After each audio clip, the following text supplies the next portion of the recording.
पुराण की कथा कहती है श्राद्ध पक्ष में पड़ने वाला प्रदोष का व्रत किसी भी दिन पड़े, चाहे सोम हो, मंगल हो, बुध हो, गुरु हो, शुक्र हो, शनि हो, कोई से भी दिन पड़े, जो प्रदोष काल के समय 3 कलश में दूध लेकर उसमें काली तिल डालकर, जौ डालकर और उसमें थोड़ा सा डाब डालकर, डाब मतलब उसा डालकर पीपल, बड़ और बेलपत्री के पेड़ के नीचे चढ़ा देता है, उसके घर में कभी संपदा की कमी नहीं होती महाराज। लक्ष्मी कभी समाप्त नहीं हो सकती। दुकान, व्यापार, व्यवसाय, फैक्ट्री कुछ भी अगर खड्डे में भी जा रही है तो उबर जाती है। श्राद्ध पक्ष के प्रदोष का इतना महत्व होता है,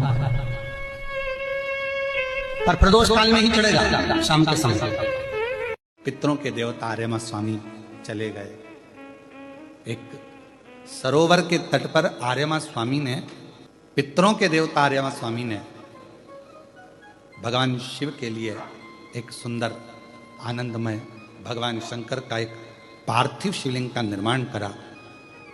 एक बेलपत्र आर्यमा स्वामी ने उस शिवलिंग पर समर्पित करी और ध्यान लगाकर आर्यमा स्वामी बैठ गए। आर्यमा को मालूम नहीं था कि आज प्रदोष है, आर्यमा को मालूम नहीं है कि आज प्रदोष है।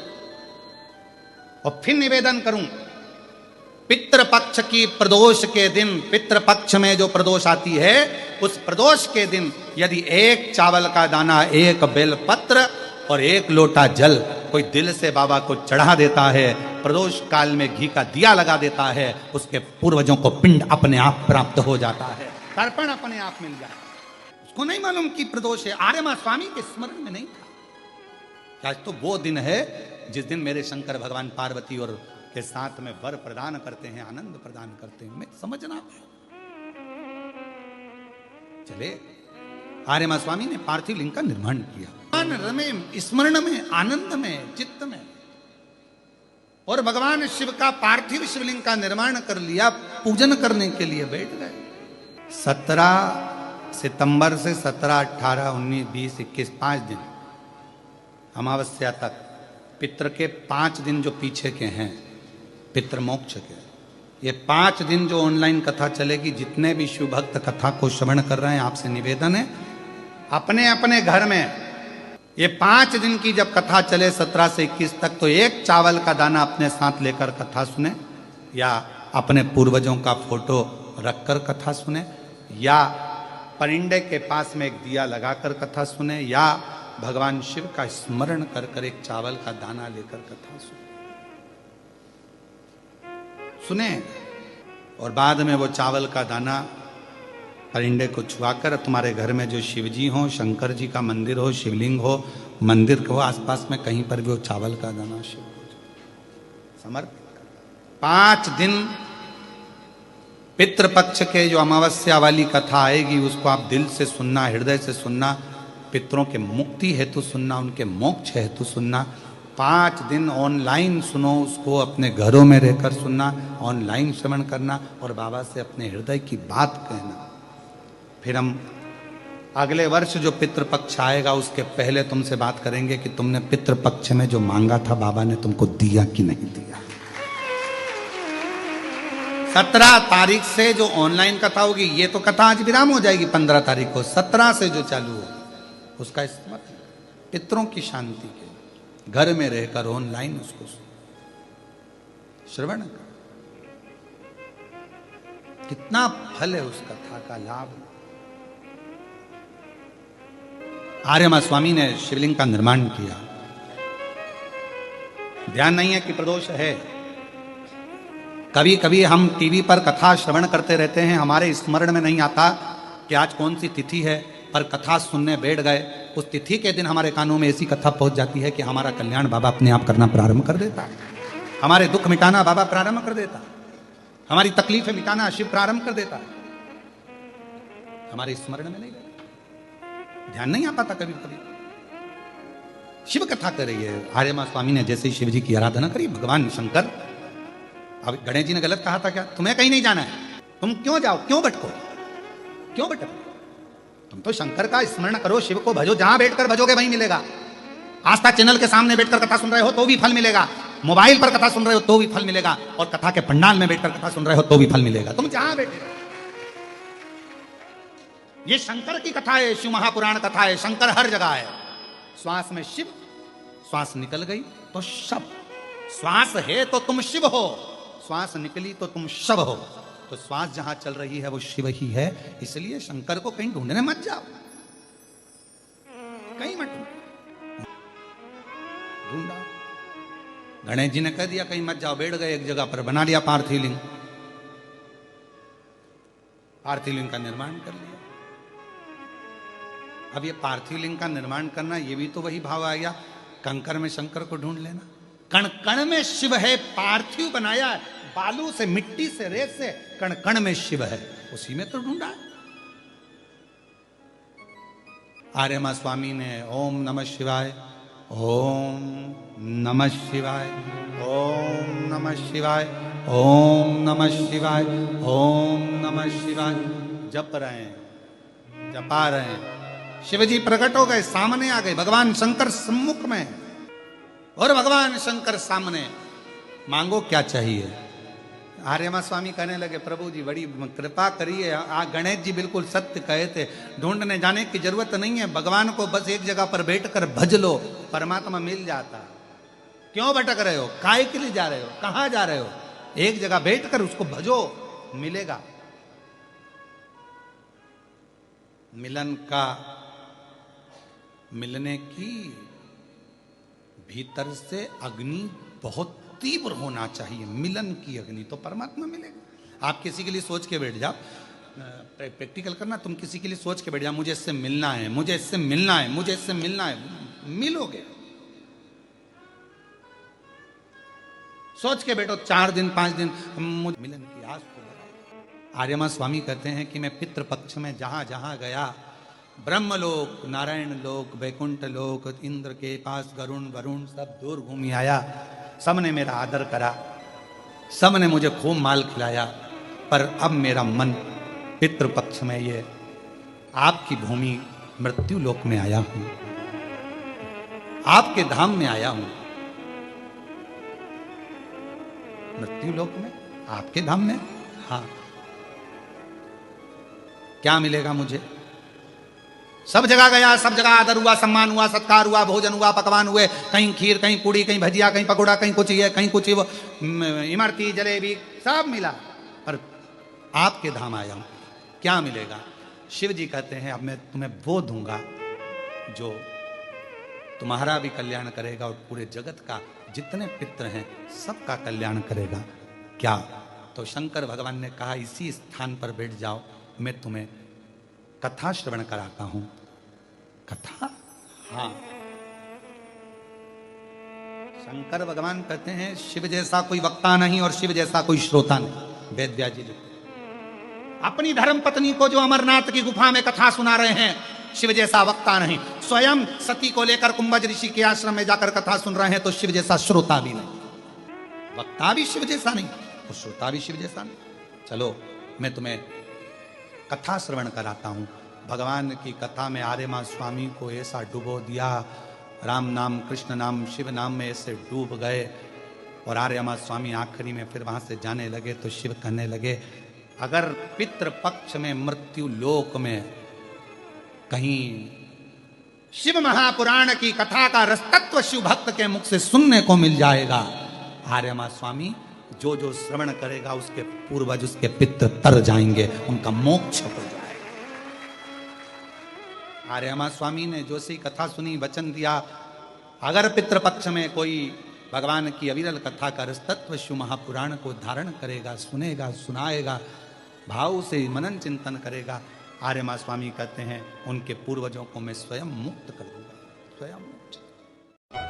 पितृपक्ष की प्रदोष के दिन, पितृपक्ष में जो प्रदोष आती है, उस प्रदोष के दिन यदि एक चावल का दाना, एक बेलपत्र और एक लोटा जल कोई दिल से बाबा को चढ़ा देता है, प्रदोष काल में घी का दिया लगा देता है, उसके पूर्वजों को पिंड अपने आप प्राप्त हो जाता है, तर्पण अपने आप।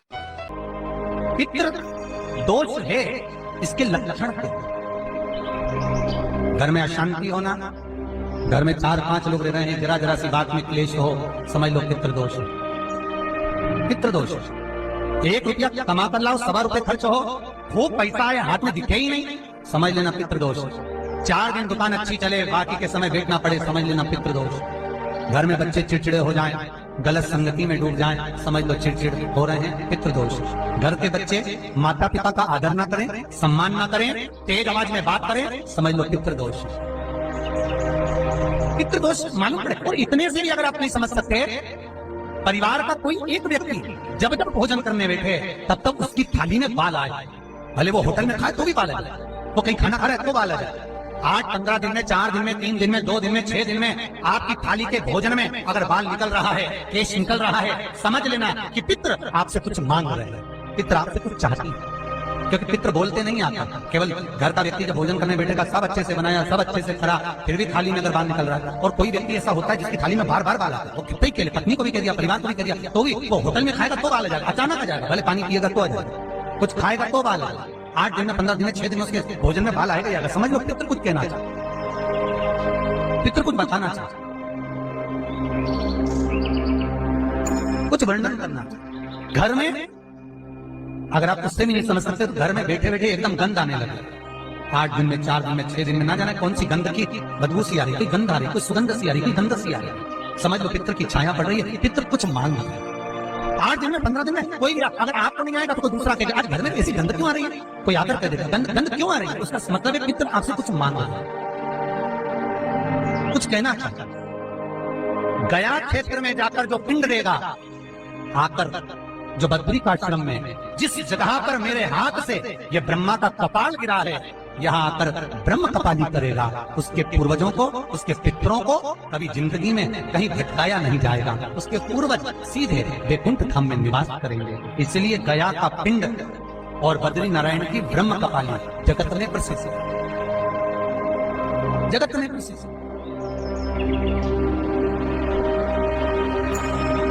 रविवार का पिंड, सोमवार का पिंड, मंगलवार का पिंड, ये जितने श्राद्ध लोग करते हैं, जितनी बार श्राद्ध का भोजन कराते हैं, चाहे गाय को दिया, आपको कथा में कहा था कि हमको और हमारे पूर्वजों को गाय को दिया हुआ, कुत्ता को दिया हुआ, स्वान को, कौवे को दिया हुआ, ब्राह्मण को भोजन कराया हुआ, कितना कितना प्राप्त होगा, इसका वर्णन कर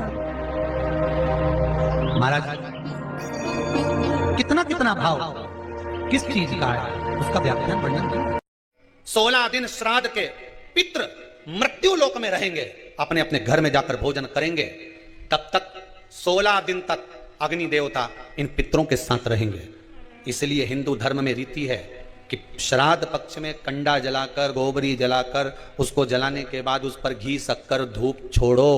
क्यों? क्योंकि तुम्हारी धूप छोड़ने से, तुम्हारी सांकल्य छोड़ने से, अग्नि में एक ग्रास देने से, अग्नि में एक भाग प्रदान करने से, जरा सी सांकल्य देने से तुम्हारे पितृ खुश हो जाते हैं। क्यों? क्योंकि पितृ जब भोजन करते हैं और अग्नि की धूप साथ में दी जाती है तो अजीर्ण नहीं होता, तो पितृ आशीर्वाद देते हैं कि तुमने हमारे लिए अग्नि में सांकल्य दी है, जाओ तुम्हारा कल्याण हो, तुम्हारे भंडार भरे। ये अग्नि देवता की साक्षी में पितृ आशीर्वाद देते हैं। घर में, जिस घर के अंदर धूप छोड़ने के बाद पितृपक्ष में 16 दिन, जिस घर में धूप छोड़ने के बाद हाथ की अंजलि में जल लेकर नहीं छोड़ा जाता था, केवल धूप छोड़ दी और अंजलि में से पानी नहीं छोड़ा गया। गाय को श्राद्ध पक्ष में रोटी निकालकर खिला दी, थोड़ा सा जल गाय को नहीं दिया गया। कौवे को रोटी दी गई, कागा को भोजन दिया गया, जल नहीं छोड़ा गया। ब्राह्मण को भोजन कराकर उसको जल नहीं दिया गया। तो इस महाशनि का काम क्या था? श्राद्ध पक्ष में पितरों को जो भाग मिलता था, देवताओं को जो भाग मिलता था, पितृ पक्ष में पितरों को जो भाग मिलता था, जिसमें जल नहीं छोड़ा जाता था, उस भाग के, उस घर की 71 पीढ़ी का पितरों का हिस्सा ये महाशनि अपने खाते में ले लेता था, उसको अपने पक्ष में रख लेता था। तो पितृ उससे तरसते थे, उस भोजन के लिए तरसते थे। आप जरा विचार करिएगा। वैसे तो आप लोग सब समझदार हैं, वैसे तो आप लोग सब अगर धूप छोड़ते होंगे तो जल जरूर छोड़ते होंगे, बोलो सही है? देते हो ना जल? अगर अग्नि में तुमने थोड़ा सा भाग दिया है तो वहां पानी का छोड़ना जरूरी होता है, जल का छोड़ना जरूरी है। जल नहीं छोड़ा तो वो भाग महाशनि के खाते में चले जाता है, जल नहीं छोड़ा तो वो भाग महाशनि के पास पहुंच जाता है, महाशनि के खाते में।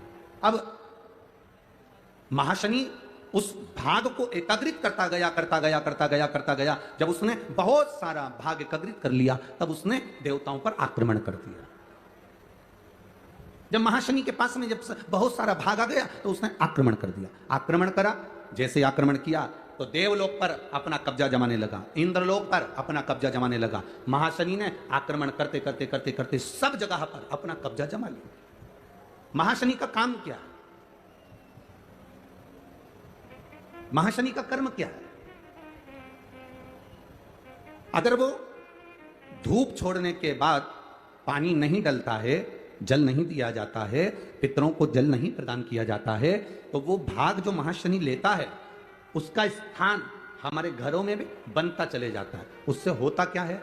तो कहा गुरुजी, देव पितर शिव महापुराण की कथा कहती है, घर में मान लो 1 रुपया कमाकर लाया जा रहा है, घर के अंदर यदि 1 रुपया आ रहा है तो सवाया खर्च हो रहा है। घर में धन दिख नहीं रहा, एक जरा सा बर्तन रखा है, उसके पीछे घर में विवाद हो रहा है, तो समझ लो ये महाशनि का भाव प्रबल हुआ। घर में बच्चे, एक बेटा बीमार हुआ, एक बच्चा बीमार हुआ, ठीक हुआ, दूसरा बच्चा बीमार हुआ, ठीक हुआ, तीसरा बच्चा बीमार हुआ, ठीक हुआ, छोटे बीमार होते होते बड़े बीमार होने लगे, एक बीमार पड़ रहा है, एक ठीक हो रहा है, समझ लो महाशनि का प्रभाव है। मतलब तुम्हारे घर में अगर 4 बेटे हैं, 3 बेटे हैं, उन्होंने धूप तो छोड़ दी, पर किसी ना किसी ने जल देने से उसको जल प्रदान नहीं करा।